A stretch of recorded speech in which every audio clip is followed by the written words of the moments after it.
اجتماع ہو رائے میں ہو یا بنگلہ دیش میں ہو، کہیں بھی کوئی ایسا، اور بیان بھی ایسے نہیں ہوں گے کہ بہت کوئی لچھے دار تقریریں ہو رہی ہوں جن کے سننے میں بڑا مزہ آتا ہو، لیکن آپ دیکھیں گے کہ پوری دنیا میں حج کے بعد سب سے بڑا اجتماع تبلیغی اجتماع ہوتا ہے. پوری دنیا میں حج کے بعد سب سے بڑا اجتماع. گورے جو ہیں بڑے بڑے میوزیکل پروگرام رکھتے ہیں، اس میں بڑے بڑے ماہر فنکاروں کو، اداکاروں کو، گلوکاروں کو بلاتے ہیں، اس میں انٹرٹینمنٹ کی بہت ساری چیزیں ہوتی ہیں، مگر پوری ایڑی چوٹی کا زور لگا کر بھی وہ اتنا بڑا اجتماع بولے بھائی نہیں کر سکتے. تو یہ اللہ کی عجیب قدرت ہے کہ حج کے بعد دنیا کا سب سے بڑا اجتماع ہو رہا ہے جو سالانہ ہوتا ہے، اور اس میں ہوتا بھی کچھ نہیں ہے، کھانا بھی اپنا، آنے جانے کا ٹکٹ بھی اپنا، بستر بھی اپنا، تکیہ بھی اپنا، لوٹا تک بھی اپنا، چپل بھی اپنے جو کہ چوری ہو جاتے ہیں، چوری تو نہیں ہوتے، کوئی بھی غلط فہمی میں لے گیا، اور دھول مٹی الگ، اور کوئی قوالی کا پروگرام نہیں ہے وہاں، کوئی موسیقی نہیں ہے، کچھ بھی نہیں ہے، نسوار بھی فری نہیں ملتی، چائے بھی فری نہیں ملتی. نہیں آ رہی میرا خیال ہے بات سمجھ، سب اپنا خرچ اور دھول مٹی الگ. چلو بیان سننے جاتے ہیں تو کوئی بڑا چٹپٹے بیانات ہوتے ہوں گے، کیا خیال ہے، بڑا زبردست کوئی خطیب آتے ہوں گے پنجاب سے، اسپیشل آرڈر پہ بلوائے جاتے ہوں گے، لفافہ رکھ کے ان کو دیا جاتا ہوگا، بھائی ذرا ایسا تڑکا لگانا کہ مزہ آ جائے. پچھلی دفعہ میں زیادہ مزہ نہیں آیا تھا، اس دفعہ بیان ایسا ہو کہ مزہ ہی آ جائے. وہ بھی نہیں ہوتا. میں گیا تھا 2 سال پہلے کراچی اجتماع میں، تو وہاں حضرت حاجی عبدالوہاب صاحب کا بیان چل رہا تھا. ہم جب پہنچے تو 2 گھنٹے ان کا بیان سنا، ایک لفظ بھی سمجھ میں، جب بیان سمجھ میں نہیں آ رہا ہو تو پھر کیا وہ لچھے دار تقریر. تو 2 گھنٹے کی تقریر کے بعد بھائی جمشید تھے یا کوئی دوسرے بزرگ تھے، انہوں نے اس کا خلاصہ بیان کیا، حضرت حاجی صاحب کی تقریر کا خلاصہ بیان کیا کہ بھئی دیکھو یہ جو پورا بیان، گویا بزبان حال وہ یہ کہہ رہے تھے کہ آپ کی سمجھ میں تو نہیں آیا، یہ تو انہوں الفاظ نہیں کہے، لیکن میں اس کا خلاصہ بتا دیتا ہوں کہ اس کا خلاصہ یہ ہے کہ بھئی یہ دین ہمارے اندر بھی آئے اور ساری دنیا کے سارے انسانوں کے لیے بھی آئے. اس کے لیے فکر قادیانیوں کو کرنی پڑے گی. بھئی عیسائی فکر کریں گے، یہودی فکر کریں گے، کون کرے گا اس کی فکر؟ تو ہم نے فکر کرنی ہے کہ لوگ نمازی بھی بن جائیں، یا خیال ہے لوگ دین پہ بھی آ جائیں، اور اس کے لیے اپنا پسینہ بہانا پڑے گا، کیونکہ یہ دین کس کا ہے؟ یہ ہمارا اپنا ذاتی دین، صرف مولویوں کا نہیں ہے، صرف علماء کا نہیں ہے، اور مخصوص طبقے کا نہیں ہے، سب کو جنت میں جانے کا شوق ہے. یہ ان کے خلاصے کو اپنے الفاظ میں بیان کر رہا ہوں. تو مجھے وہ 5 منٹ کا بیان بہت اچھا لگا. میں نے کہا دیکھو انہوں نے بزبان حال بتا دیا کہ اگر 2 گھنٹے کے بیان میں یہ چیز سمجھ میں آ گئی ہے تو حاصل ہو گیا مقصد، ورنہ 6 گھنٹے کی تقریریں بھی اگر ہوتی رہیں لچھے دار اور اتنی سی بات سمجھ میں نہ آئے تو وہ تقریر بھی ایک تفریح ہے. کیا خیال ہے؟ تو اتنا بڑا اللہ تعالیٰ کام لے رہے ہیں. یورپ امریکہ سے لوگوں کی کالز آتی ہیں ہمارے پاس، لوگ کہتے ہیں ہمیں اپنی اولادوں کو تباہی سے بچانے کا ہمارے پاس واحد ذریعہ تبلیغ ہے. اپنی اولادوں کو بربادی سے بچانے کا اس معاشرے میں ہمارے پاس واحد ذریعہ کیا ہے؟ اور تبلیغ کی ایک بڑی خاصیت کیا ہے؟ اس میں فرقواریت نہیں ہے، فرقواریت لیس. فرقواریت تلاش بھی کریں گے نا، چھیڑیں گے بھی تو چھیڑے گا ہی نہیں سامنے والا. ورنہ جب ہم کسی کو رفع الیدین یا آمین کے مسئلے پر بہت زیادہ چھیڑیں تو ایک نہ ایک دن آگے بلاخر وہ چھڑ ہی جاتا ہے.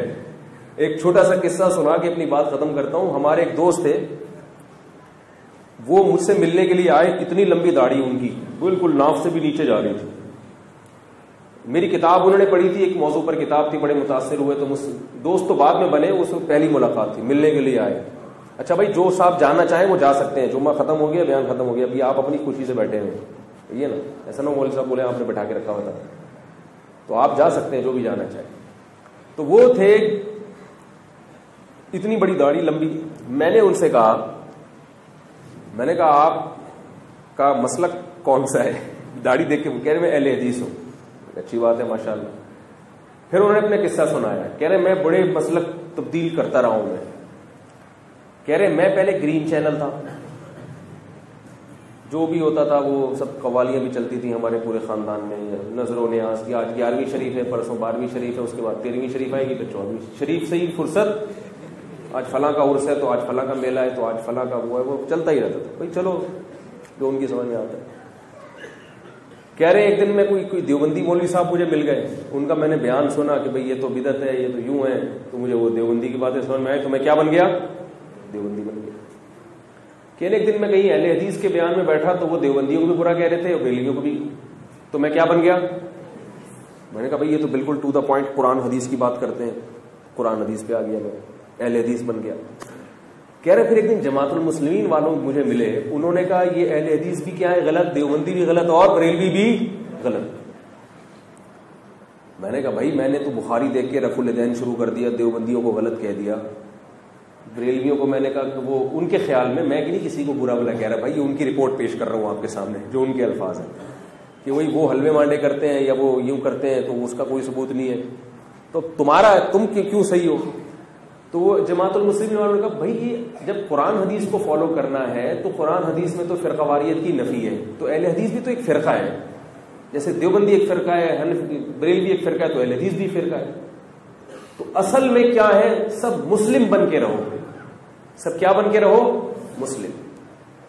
اس لیے جماعت المسلمین میں آؤ اور اس کے امام کو لازم پکڑو۔ اور بھی تقریریں ہیں، یہ تو میں خلاصہ بیان کر رہا ہوں۔ تو مجھے کہتے ہیں جماعت المسلمین زیادہ صحیح لگنے لگی، تو وہ کہتے ہیں ہم کس میں چلے گئے؟ جماعت۔ یہی ہو رہا ہے نا، کوئی غیر مسلم، میرے پاس تو غیر مسلموں کے لباس جو نئے مسلمان ہوتے ہیں وہ کہتے ہیں یار میں ادھر گیا اس مسجد کا مسلک ہو گیا، دوسری مسجد میں گیا وہ والا پگڑی پہن لی، ادھر گیا ٹن مارا، وہاں سے جیسے ہم نکل رہے ہوتے ہیں نا، ادھر سے گولے گنڈے والا آیا، وہاں سے تھوڑا سا گولا گنڈا کھایا، ادھر سے نکلے آئس کریم کی دکان میں گھس گئے، وہاں سے چپلی کباب کھا کے، ایسے ہوتا ہے نا بچپن میں جب پیسے بھی ہوں اور تو سب کا تھوڑا تھوڑا ٹیسٹ۔ تو غیر مسلم بھی جب آتا ہے نا وہ بھی بیچارہ بوکھلا جاتا ہے۔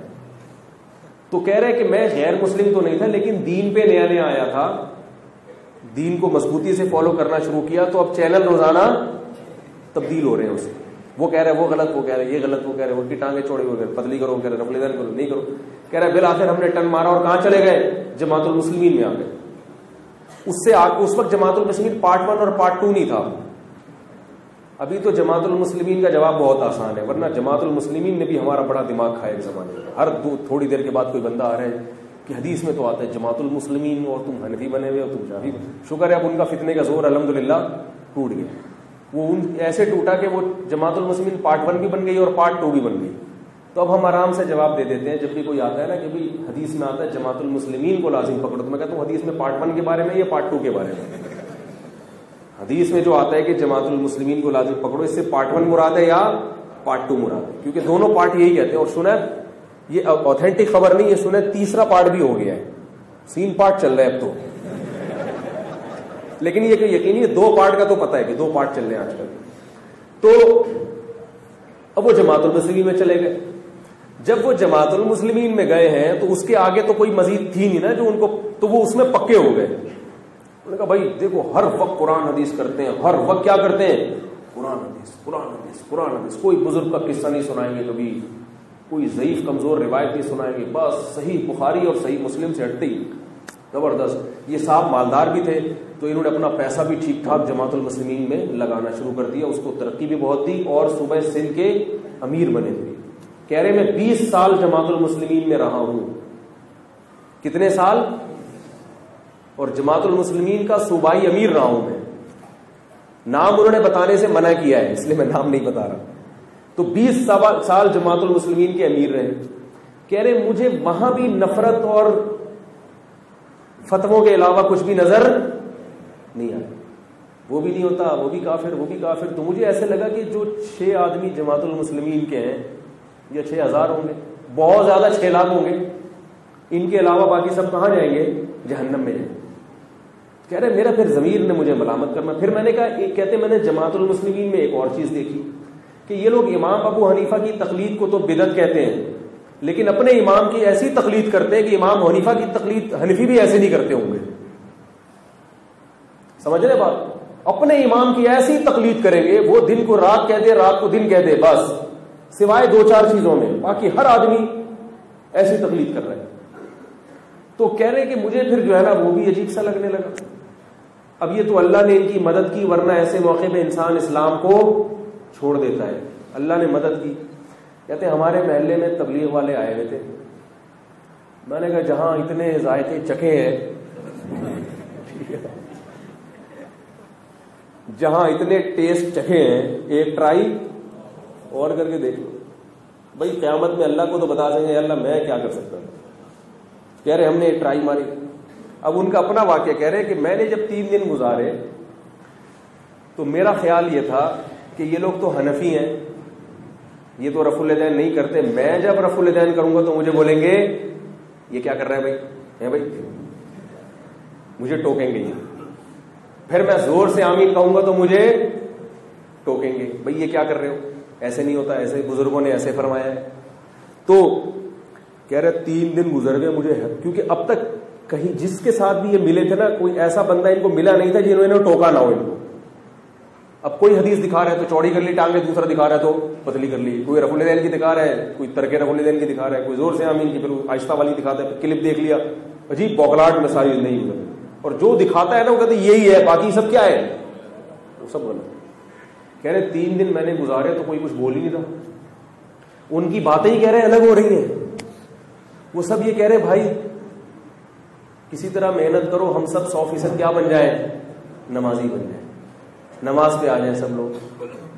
کیا خیال ہے, اللہ اس کے رسول صلی اللہ علیہ وسلم کے احکامات پہ آ جائیں, برائیوں کو چھوڑ دیں, یہ دین ساری دنیا میں آ جائے, اس کے لیے. تو وہ جوڑ ہو رہا ہے ان کا. کوئی نیگیٹو بات, ایک آدمی نے 30 سال نیگیٹو باتیں سنی ہو, وہ 3 دن کسی تنظیم کے ساتھ گزارے اور اس کو کوئی نیگیٹو بات نہ ملے تو بڑا تعجب ہوتا ہے اس کو. اور ہے بھی سارے مولوی, حیرت کی بات ہے بھی سب داڑھیوں والے اور فتویٰ بھی نہیں لگا رہے. تو کہتے ہیں کہ پھر میں نے چلے کا ارادہ کیا. ان کا خیال ہوگا چلا لگاؤں گا تو پکڑیں گے, کیونکہ شروع میں یہ ہوتا ہے نا کہ اب 3 دن ذرا پکا ہونے دو اس کو, ایک دفعہ آ جائے تو پھر ایک دم سے گردن دبوچیں گے اس کی. کیا کر رہا ہے بھائی تو, کیا کر رہا ہے, یہ نماز کیسے پڑھ رہا ہے, یہ ٹانگیں اتنی چوڑی کیوں کی, زور سے آمین کیوں کہہ رہا ہے بھائی, یہ داڑھی اتنی کیوں بڑھائی ہے تو نے. تو کہہ رہے ہیں کہ میں نے پھر چلا لگایا. کہہ رہے پورے 40 دن گزر گئے, کسی نے ایک اعتراض. کہہ رہے مجھے پتا چلا بھائی ان کے تو مسائل ہی کچھ اور ہیں, ان کو اس سے غرض ہی نہیں ہے کہ یوں کرتے ہو, ان کو اس سے غرض ہے کہ نماز پڑھتا ہے کہ نہیں پڑھتا. بہت مشکل ہے سمجھانا. ان کو اس سے ہے کہ جو بے دین لوگ ہیں ان کے دلوں میں دین کی محبت پیدا ہو جائے, بھلے ایسے پڑھو یا ویسے پڑھو. جو نہیں پڑھ رہا اس کی فکر کرو, کسی طرح مسجد میں آ جائے.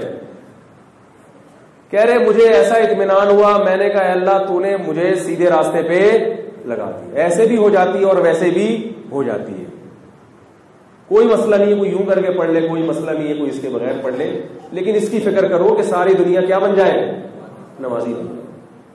تو کہہ رہے اب میں تبلیغ میں وقت لگاتا ہوں. کہتے میں کرتا رفع الیدین ہی ہوں, لیکن میں رفع الیدین نہ کرنے والوں کو برا بلا, اور مجھ سے بھی بڑی عقیدت تھی, ان کو بڑی محبت تھی میری. انہوں نے بڑی پرتکلف دعوت بھی کی. اس زمانے میں دعوت قبول کر, اپنی دعوت قبول نہیں کرتا میں.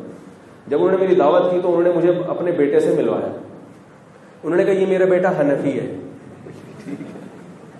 اور میں اس کو کبھی بھی نہیں چھیڑتا کہ تو اہل حدیث ہو جا, اور میں اہل حدیث ہوں, یہ مجھے کبھی نہیں چھیڑتا تو کیا بن جا. کہہ رہے یہ چلا لگا کر آیا, یہ حنفی بن گیا, رفع الیدین چھوڑ دیا. میں نے کہا چلو یار یہ بھی ٹھیک ہے, یہ بھی صدیوں سے چلا آ رہا ہے, سب سیٹ ہے. تو مجھے بتا رہے تھے باقاعدہ, کہہ رہے یہ دیکھو یہ حنفی ہے. ایک ہی گھر میں ٹانگیں چوڑی بھی ہو رہی ہیں اور پتلی بھی ہو رہی ہیں, اور جھگڑا نہیں ہو رہا. ہمارے یہاں ایک محلے میں اگر ٹانگیں چوڑی کرنے والا اور دوسرے محلے میں پتلی کرنے والا, دوسرے ملک میں, وہاں سے گالیاں بھیجے گا یوٹیوب پہ لکھ کے, فیس بک پہ. پتا چل جائے نا, امریکہ میں ایک آدمی ہے جو زور سے آمین کہتا ہے, یہاں ممبر پہ اس کے خلاف تقریر ہوگی اور فیس بک کے ذریعے, واٹس ایپ کے ذریعے اس تک گالی ہماری پہنچ جائے گی, اور وہاں سے پارسل فوراً واپس آئے گا. ذرا بھی لیٹ نہیں ہوگا, وہ فوراً وہاں سے شاپر میں ڈال کے وہ والی گالی بھی اور 2-4 اور بھی. تو بھائی ایک بہت بڑی اللہ کی رحمت ہے کہ اللہ تعالیٰ نے ایک ایسا نیٹ ورک دیا ہے جس میں سب چل رہے ہیں, اور مسلمان اس میں کیا ہے جڑے ہوئے. باقی ایک الگ بات ہے کہ دیکھو جب کوئی اتنے بڑے پیمانے پر کام ہوتا ہے تو یہ ممکن نہیں ہے کہ اس میں خامیاں نہ ہو. لوگ بتاتے ہیں وہ فلاں میں یہ خامی, فلاں میں یہ خامی, تو بھائی ایسا ممکن نہیں ہے. آپ کا گھر چلا کے دیکھو نا, ایک چھوٹا سا گھر ہوتا ہے, اس میں کتنی ساری چیزیں صحیح ہو رہی ہوتی ہے کیا؟ کوئی گھر دنیا کا ایسا بتاؤ جو پورا 100% صحیح چل رہا ہو, کمپرومائز کرنا پڑتا ہے. خیر غالب ہے تو خامیوں سے چشم پوشی کی جاتی ہے, یار خیر غالب. ابا جتنے بھی جن کے بھی ابا ہیں, کیا 100% صحیح ہوتے ہیں بھائی؟ لیکن ابا ہے تو بس ٹھیک ہے, غلط ہے تو بھی ابا ہے. تو جب ایک تنظیم سے, ایک جماعت سے اتنی خیر پھیل رہی ہے, اتنی خیر پھیل رہی ہے, اتنا اسلام دنیا میں پھیل رہا ہے, لوگوں میں محبتیں پھیل رہی ہیں, تو اگر اس میں خامیاں بھی ہیں تو ان خامیوں کی اپنی استطاعت کے بقدر اصلاح کی کوشش کرنی چاہیے. جتنی کر سکتے ہو, نہیں کر سکتے تو چپ کر کے آرام سے بیٹھ جاؤ. خیر کو دیکھو, کیونکہ اس زمانے میں کوئی ایسی تحریک جس میں 100% خیر ہو, یہ ممکن نہیں ہے, کیونکہ نبی کے زمانے سے بہت دور والا زمانہ ہے. ہم کوئی نبی کے صحبت یافتہ تھوڑی ہیں, بہت 1400 سال گزر گئے نبی کے دور. تو جو ہے some thing is better than nothing کے فارمولے پر عمل کرو. آئی بات سمجھ میں؟